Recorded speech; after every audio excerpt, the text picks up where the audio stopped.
Kali ini Kak Deni sedang berada di Lampung. Sahabat ikan tahu kan Lampung itu ada di mana? Oke, buat yang belum tahu, Provinsi Lampung dengan ibu kota Bandar Lampung merupakan gabungan dari kota kembar Tanjung Karang dan Teluk Betung. Memiliki wilayah yang relatif luas dan menyimpan potensi kelautan. Pelabuhan utamanya bernama Pelabuhan Panjang dan Pelabuhan Bakahuni serta pelabuhan nelayan seperti Pasar Ikan atau Teluk Betung, Tarahan, dan Kalianda di Teluk Lampung. Kak Robi sedang apa ya? Kok bawa senjata di tengah laut seperti itu? Oh, ternyata yang mereka gunakan itu adalah spear guns. Sahabat ikan tahu tidak spear guns itu apa?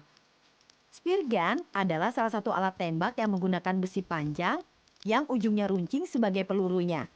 Atau bisa disebut juga dengan tombak. Cara ini memang sama dengan menggunakan tombak, tetapi spear gun ini menggunakan pelontar dari karet yang melontarkan tombaknya ke arah ikan dengan kecepatan tinggi.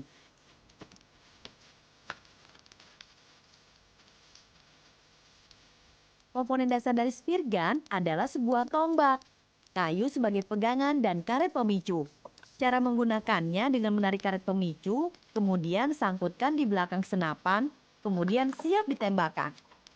Teknik memancing seperti ini memang membutuhkan keahlian khusus tidak hanya menggunakan senapannya, tetapi harus kuat menahan napas sebelum menyelam ke dasar laut.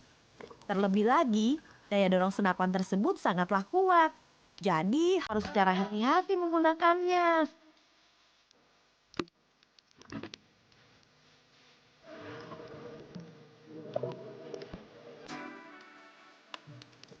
Nelayan sering menggunakan alat-alat sederhana untuk menangkap ikan, seperti pancing, jala, pistol tradisional, pancing layang-layang, perangkap kayu, serta yang lainnya. Tradisi menangkap ikan dengan menggunakan pistol sederhana didapat dari kebiasaan nelayan yang dahulu menangkap ikan yang hanya menggunakan tombak. Tombak tersebut dijadikan pedoman untuk membuat pistol sederhana. Pertama-tama, orang hanya menggunakan pistol dari kayu yang cukup sederhana. Lambat laun, seiring dengan perkembangan zaman, orang membuat pistol untuk menangkap ikan menjadi lebih canggih. Bahannya bahkan lebih modern seperti besi yang sebelumnya hanya menggunakan kayu. Alat-alat yang dibutuhkan dan cara penggunaannya juga cukup mudah. Pistol disertai besi panjang yang runcing. Panjang pistol tersebut kurang lebih 1,5 meter. Disertai juga besi runcing yang panjangnya harus melebihi ukuran pistol kira-kira 2 meter. Besi tersebut juga dipasangkan seutas tali yang dihubungkan ke pistol dengan panjang tali kurang lebih 2,2 meter. Tali tersebut digunakan untuk menghubungkan antara pistol dan besi yang runcing agar saat besi yang ditembakkan ke sasaran tidak lepas jauh, tak berarah. Untuk memedikan besi yang runcing, diperlukan juga karet yang dipasang di bagian atas pistol. Karet tersebut gunanya untuk mengegaskan besi ke arah sasaran. Setelah semuanya terpasang, hubungkan besi yang runcing ke karet dan pasangkan di bagian atas. Tepatkan besi pada sasaran dan bidiklah hingga menancap pada besi. Menggunakan spear gun untuk menangkap ikan seperti ini paling baik karena tidak merusak ekosistem laut. Karena dengan menggunakan spear gun seperti ini, hanya ikan besar yang ditembak. Jadi ikan yang kecil bisa tumbuh dewasa. Menangkap ikan dengan cara ini, kita bisa menangkap ikan seperlunya yang kita butuhkan. Jadi tidak berlebihan dan tetap menjaga kelangsungan hidup ikan yang lainnya.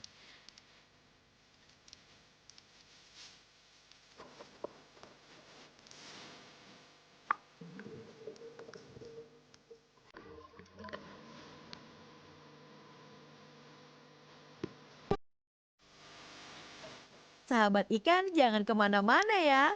Tetap di Denny Manusia Ikan. Karena sebentar lagi kita akan melihat ikan apa yang didapat oleh Kak Denny, Kak Robi, dan Kak Alex. Manusia ikan.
dalam menggunakannya.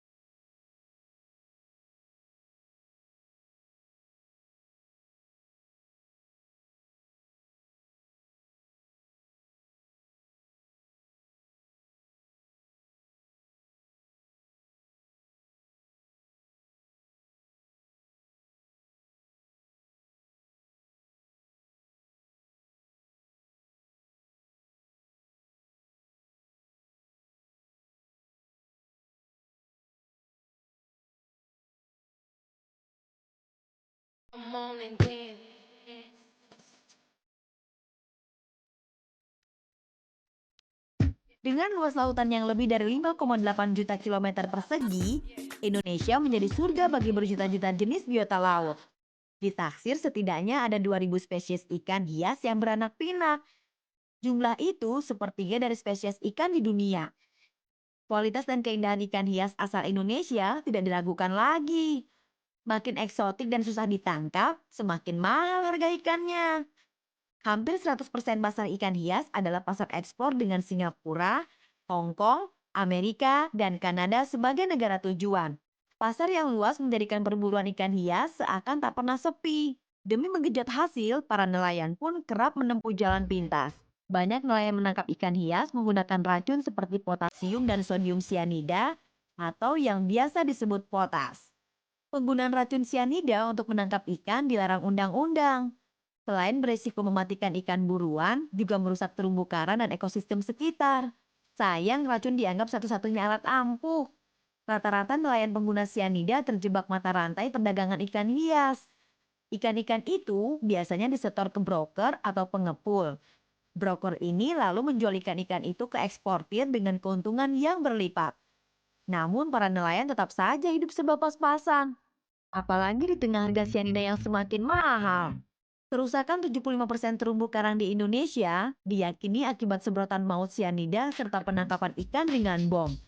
Sekali semprot bisa merusak karang bermeter-meter. Padahal seorang nelayan menghabiskan setengah kilogram sianida dalam sehari.